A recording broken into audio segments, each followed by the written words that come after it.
Hello and welcome to the Extras. I'm Tim Millard, your host, and joining me is George Feltenstein of the Warner Archive to announce the August Blu-rays. Hi, George. Hello, Tim. Great to be with you yet again, as always. First up, we have the 1943 drama, The Hard Way. What can you tell us about this film? I've actually talked about this, I think, when we did our discussion about The Man I Love, which I think maybe was a year ago, or maybe more.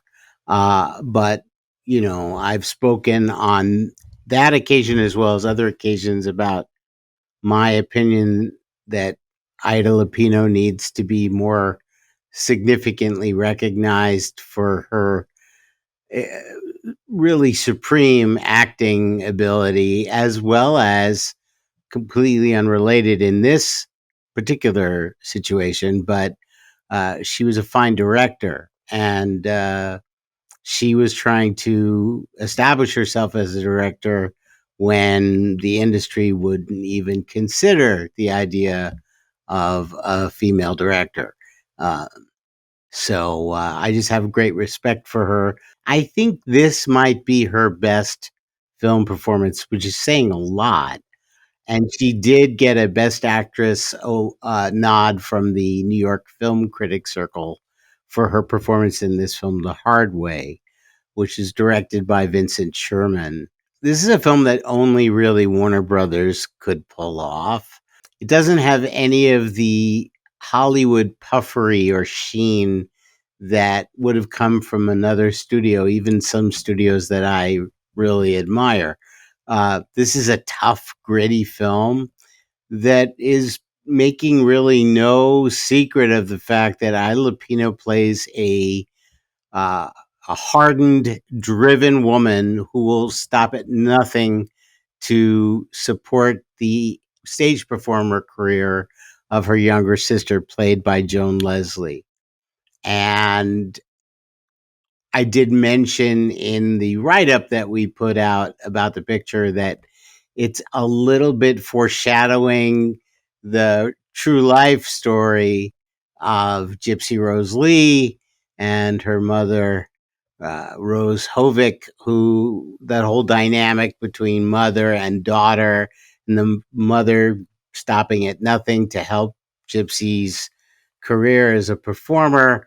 Well, the role of Ida Lupino in this film and her kind of just tough as nails approach to doing anything she can to further the performance career of her sister Katie, played by Joan Leslie, is just I don't want to say she chews the scenery, because that would mean she's overdoing it, but she's just right. And more people need to know this film, and now it has finally morphed from looking ratty and awful in a 35-year-old analog video master, which is what we put out as a DVD-R 15 years ago, and what now is a 4K scan off the camera negative, the nitrate camera negative, and a stunning, gorgeous master that does the film proud. And I also happen to be a fan of the director, Vincent Sherman, who lived a long enough life that I actually got to meet him, and we recorded some commentaries with him. Alas, we tried to record commentaries with him on films that hadn't been released yet. And unfortunately, The Hard Way wasn't one of them that got recorded. So I'm grateful for what we have, but it would have been wonderful to have had his particular thoughts on this film, because it wasn't Betty Davis, it wasn't Joan Crawford, it wasn't Bogart. It's a whole other thing. My understanding is that the role that Lupino plays in this film was offered to Betty Davis and she turned it down. So that seems very plausible. She had also turned down Mildred Pierce, something she probably regretted for the rest of her life. But Ida Lupino is the real centerpiece of the film, and her performance just makes it magnetic. I remember seeing this film on television as a kid and being really mesmerized by the fact that Ida Lupino's character is just so uh, well.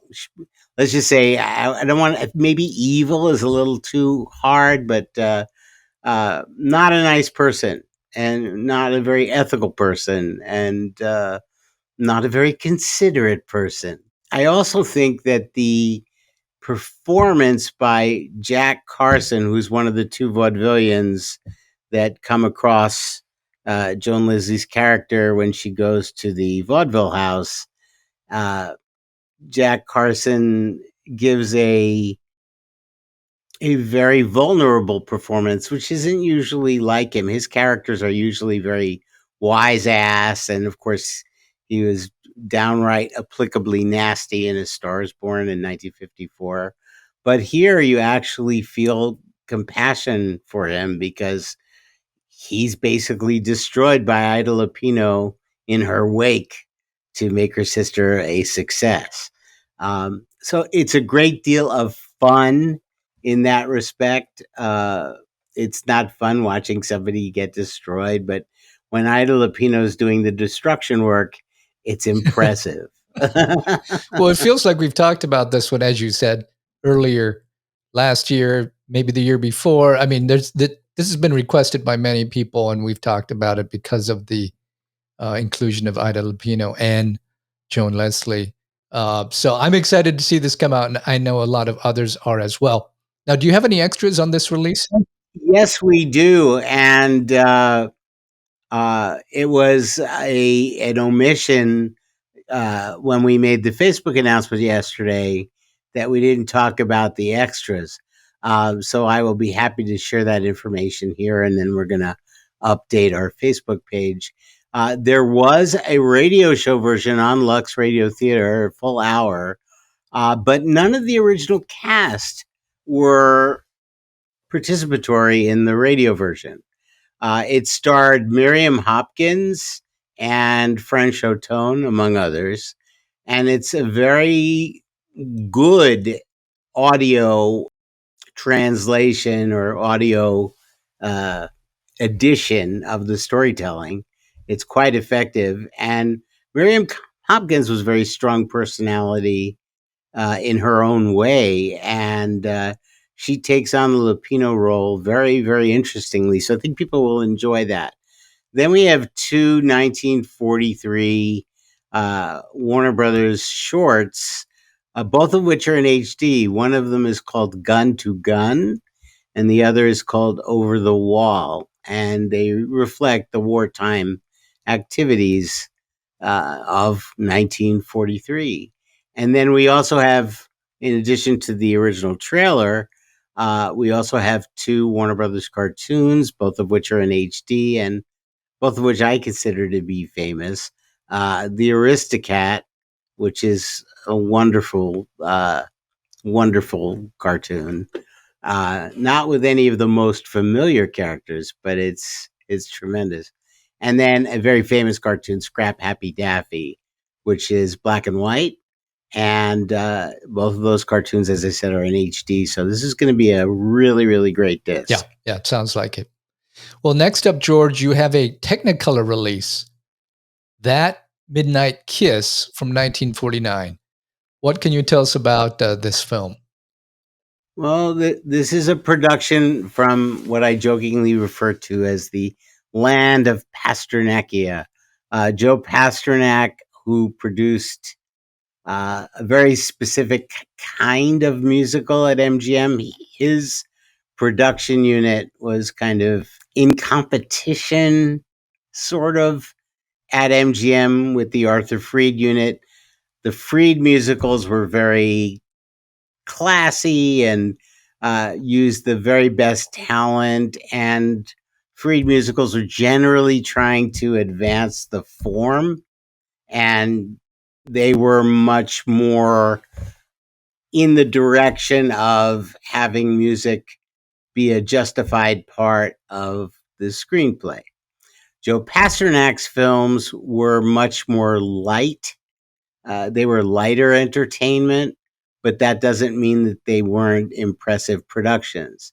He tended to really love classical music, and so performers like Katherine Grayson and Jane Powell, they were often seen in Pasternak productions, and Esther Williams swam more for Joe Pasternak, I think, than any of the producers. And he liked to put novelty acts in his films. As a result, his films were often more profitable for the studio than the more culturally respected Arthur Freed productions were. And That Midnight Kiss was a 1949 Technicolor entertainment gala, I would say. It's based in the world of classical music and opera.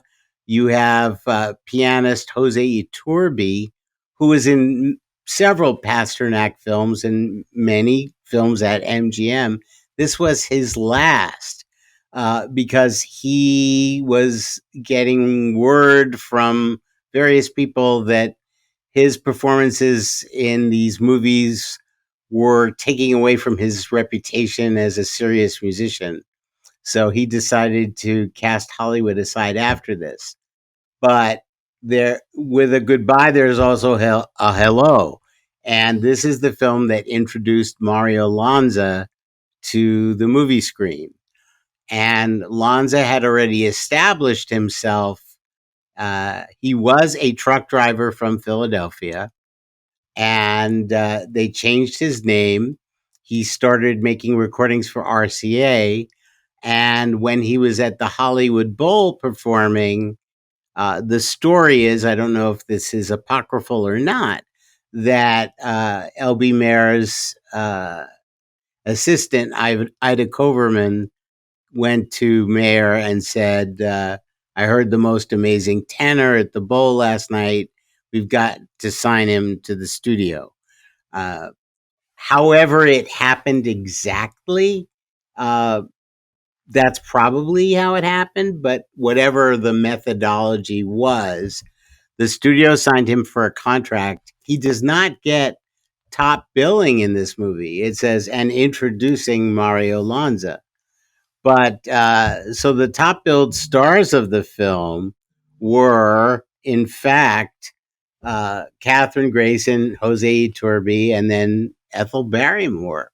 Uh, and then there's in big letters, and introducing Mario Lanza. So in the film, like life, he played a Philadelphia truck driver who had a great voice, and it's a romance between Catherine Grayson and Maria Lanza. And this had an original screenplay. So the storytelling is actually very good. And most of the music actually takes place on the stage in terms of operatic arias and so forth and so on. There is a scene where Mario Lanza serenades Catherine Grayson singing Jerome Kern from the street. He serenades her in her window. He sings "They Didn't Believe Me" by Jerome Kern, very famous popular song of the earlier part of the 20th century. It's a highlight of the movie. I mean, they both had wonderful voices and they had good chemistry. The film was a very substantial box office performer, and it did lead to them being reteamed very shortly thereafter in a movie called The Toast of New Orleans, which also co-starred David Niven. And that's the song where Be My Love was introduced, written for the movie. It became a huge hit for Mario Lanza. And he made several films at MGM, and his tenure there was brief. He walked out on the studio when they were making The Student Prince in 1952. And there was a legal skirmish, and eventually the settlement was that Lonza would not be in the film, that he would record the songs for the Student Prince character, and it would be performed by actor Edmund Purdom.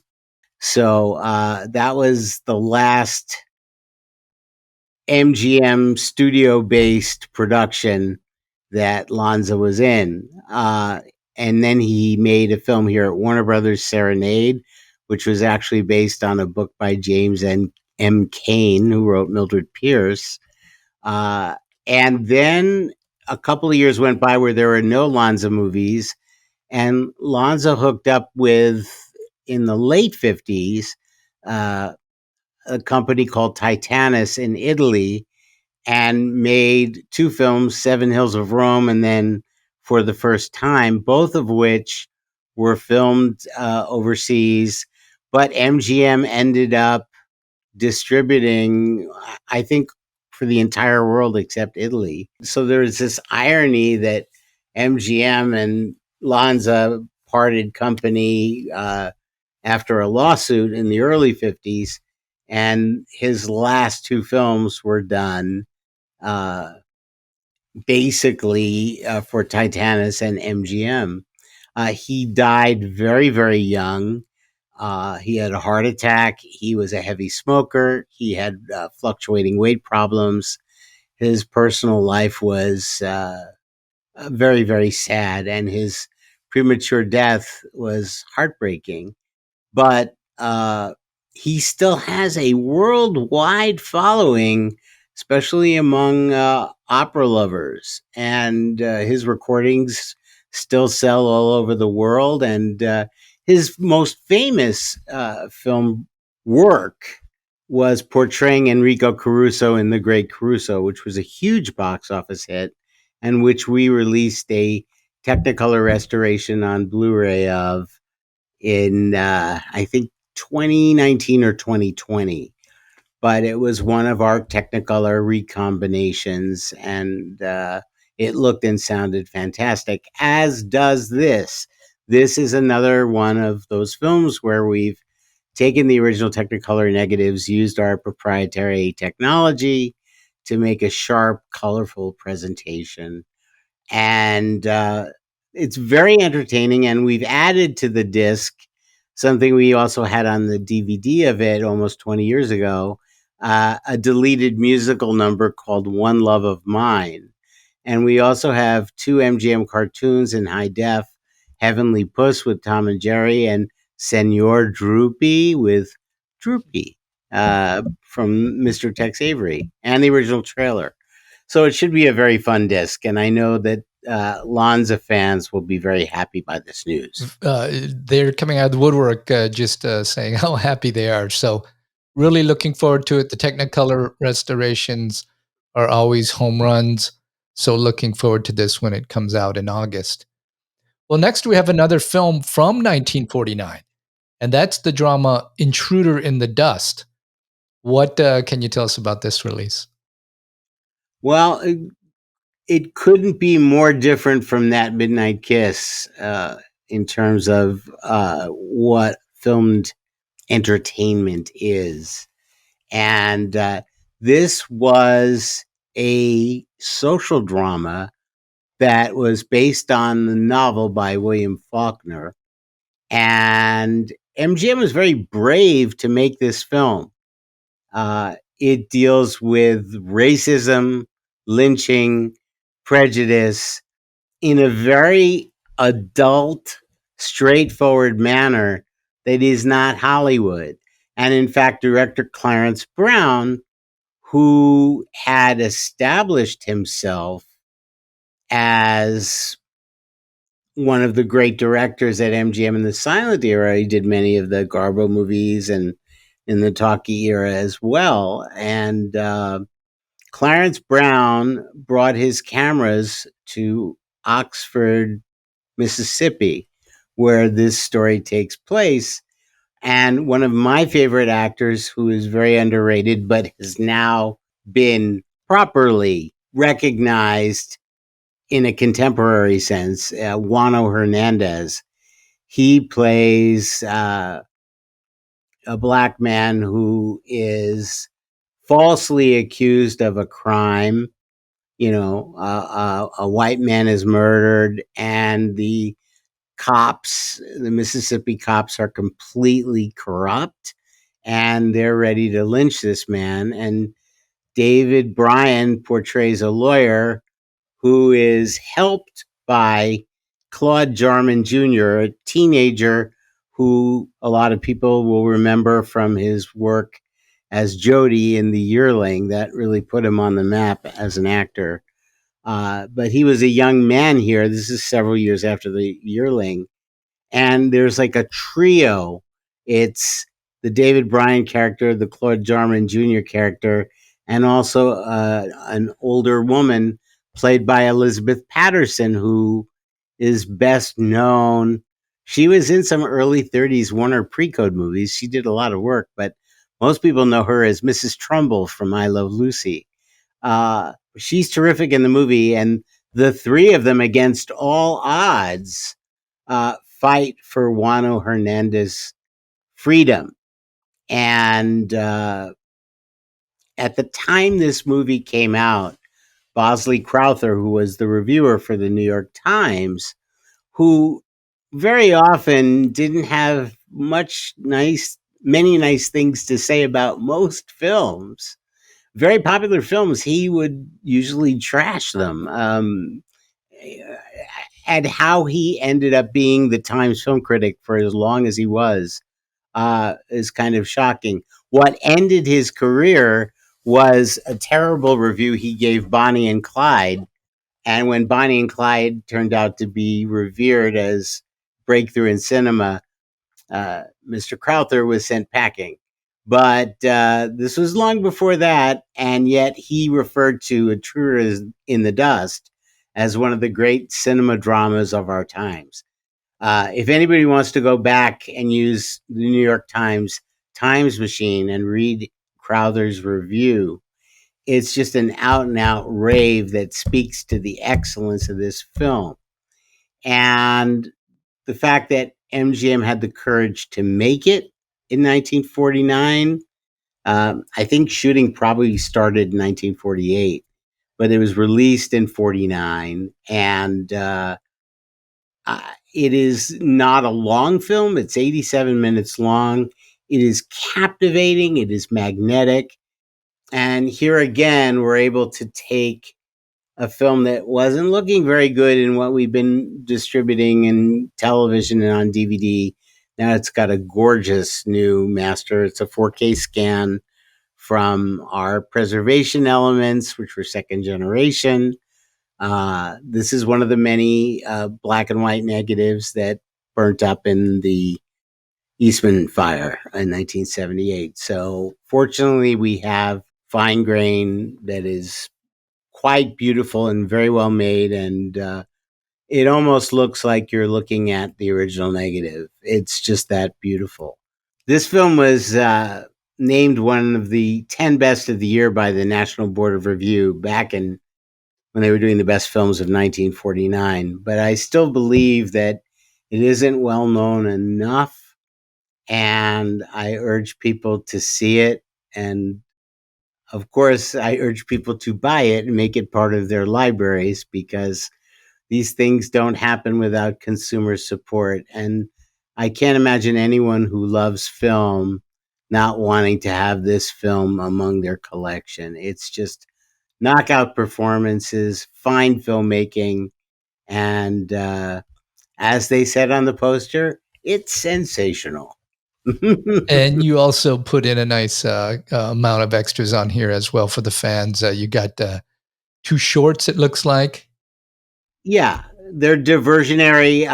One is, this would be, again, if you went to a Lowe's theater and saw Intruder in the Dust, it would likely be with a cartoon and a short. We've got a Fitzpatrick Travel Talks short filmed in Technicolor, Playlands of Michigan. And then we have another Tex Avery cartoon in HD, Counterfeit Cat. Both of these are from 1949. And, I usually research and try to figure out what film opened with what short or cartoon, but it changed from locale to locale. So I did find one theater that was showing Counterfeit Cat with Intruder in the Dust, so that felt like a right connection. And it's ironic in the sense that the Fitzpatrick Travel Talk, which is talking about fun places to be in Michigan, it's completely the opposite of the serious dark drama of Intruder in the Dust. But this shows kind of how people were wanting to be entertained in the movies, and how after World War II ended, more dark, realistic, serious stories started to come from the major studios. And this was a very brave and wonderful piece of filmmaking by MGM. Well, next we have the John Ford film Seven Women, and that's from 1966. What can you tell us about this film? And to be completely accurate, the film opened in the US in 1966. It has a 1965 copyright because its first public performance, I believe, was in Japan in 1965, like about a month before, like December, if that information is correct. But this was John Ford's last film, and this has never been on DVD legally. There's bootlegs floating around, but there's never been a legitimate DVD release. And the reason for that is that our materials were really not good on the film, and we needed to go back to the negative, and that was like a no-no for a long time. But now we scan the negative at 4K. It looks magnificent. And this is not a John Ford sweeping epic, on the outdoor vistas. This is much more of a constrained atmosphere. It is uh, very, very well written, very well performed, and it is a story of female empowerment coming from John Ford, who is so well known as being a man's director. Well, John Ford also directed Shirley Temple in Wee Willie Winkie, which is a very good film, by the way, and not ours. But Seven Women has been requested for so long because there was no DVD. And what they've been showing on television is a 4:3 letterbox master that has been blown up to be in 16:9 and looks wretched. So this so needed to be done. And the performances are tremendous. Um, Anne Bancroft is the leading lady. She happens to be one of my favorites for a number of reasons.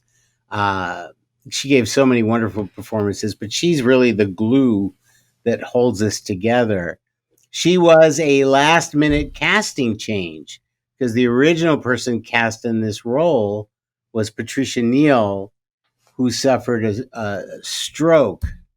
I think it might have been a heart attack and a stroke, but they found Anne Bancroft as a suitable replacement. And you also have Sue Lyon, who is in Lolita and Night of the Iguana, and Margaret Leighton and Flora Robeson and Betty Field. A really great group of women in this film. And can't forget there's even an appearance by Eddie Albert. He's one of the few major male roles in the movies. And he probably started the first season of Green Acres after they shot this movie, I would imagine. But it's a terrific, terrific film. And it's about obviously seven women who are missionaries in China in 1935. And it is not a long film, but it is very tightly packed. And you have John Ford clearly still in full faculties of his craft. And by this point, he had been making movies for nearly 50 years. I looked for something to put with this that would be appropriate. So what we added was an Oscar-winning cartoon that is not, I really should say, an Oscar-winning short animated film. made by Chuck Jones, called The Dot and the Line. And it's based on the writings of Norton Juster, who wrote The Phantom Tollbooth, a very favorite book, children's book for many people, and that Chuck Jones actually filmed for MGM in future years. The Dot and the Line is in HD, and it comes with the feature along with the trailer. And I know this is going to make people very happy because who doesn't love John Ford and his films? He's probably the, if not the most respected American filmmaker from the golden era of the 20th century. He's certainly at the tip top. And he was the very first recipient of the AFI Life Achievement Award, which says something. So really important to his filmography that we bring this out. And we have other John Fords in the offing as well that we're working on. We're actually, I would say we have about 75 films planned or in various stages of pre-production or production right now, but which have all been approved and then we're working on. So we're even doing more than the 4 Betty Davis movies that I mentioned. I think it's 6 or 7 Oh, now.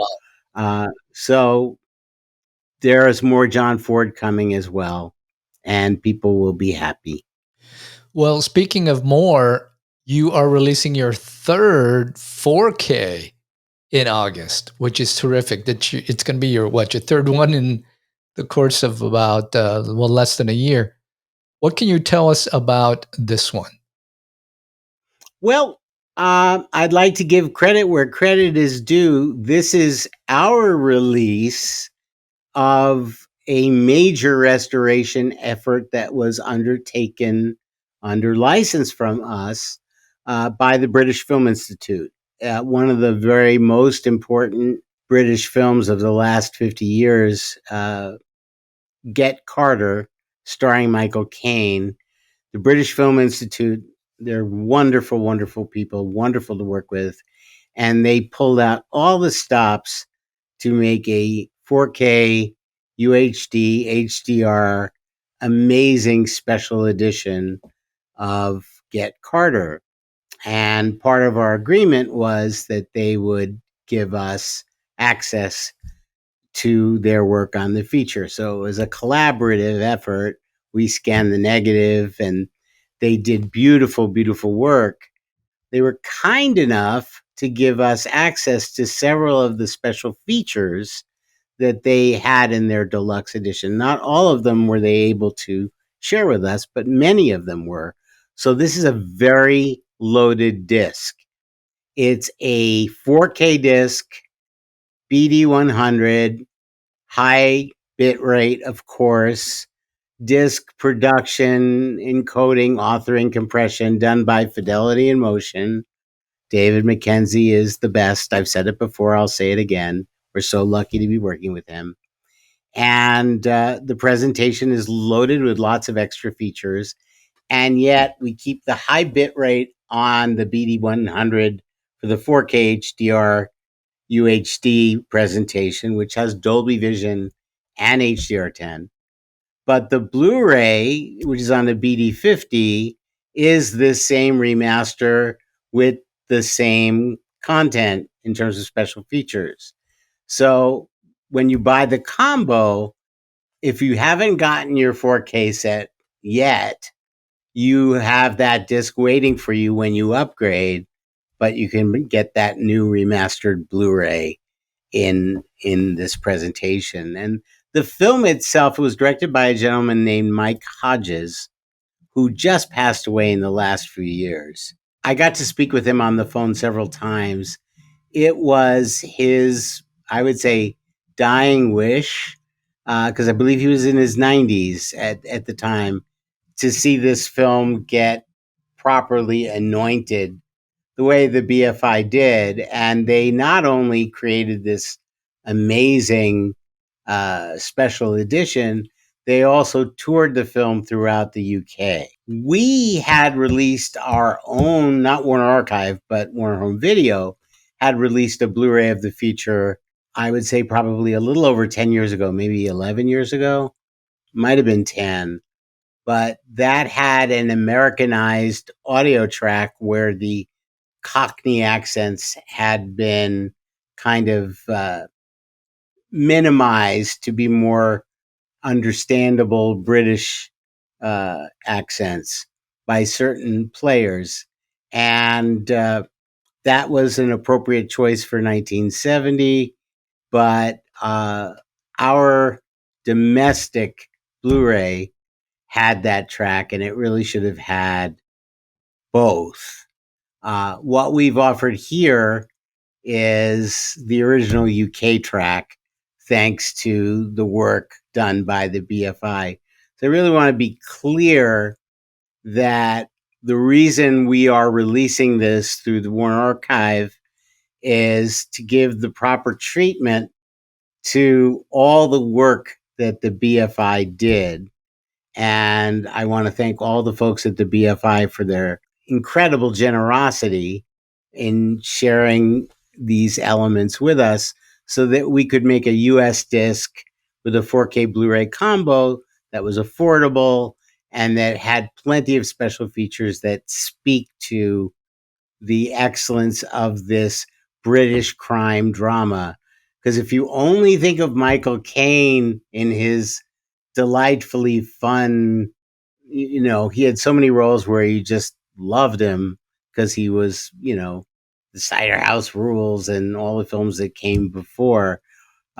He plays a ruthless killer. Now, the irony of it is this film was remade into a blaxploitation film that we just put out a few months ago, Hitman. MGM was they were very anxious to repurpose the property for a different audience, and that's all well and good. But this is the original.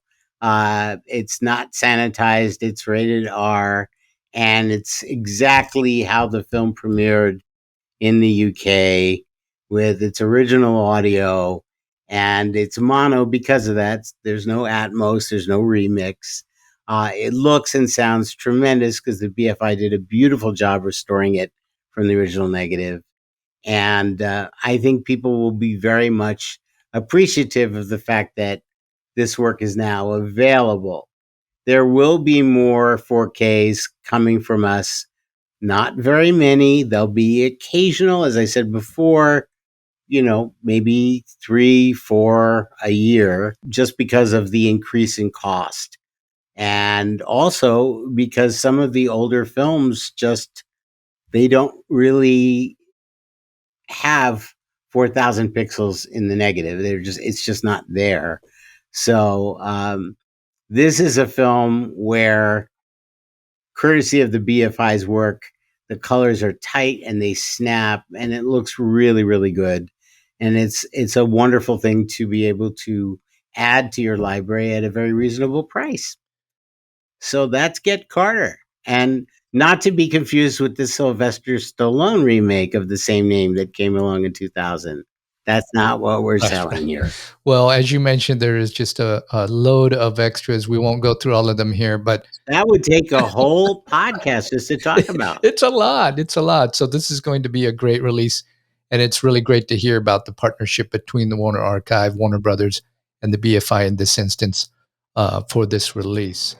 Well, George, August is another terrific month. I love the fact that you've got a brand new animation that has been highly anticipated by the fans. You've got that wonderful 4K from the BFI, and then, of course, the classic films, including another Technicolor. Well, thank you for the opportunity to speak about it, Tim. I'm glad to share with the folks what's coming up, and we'll have lots more to talk about in the future. A lot of exciting things happening. That's for sure. Thanks again, George. Thank you.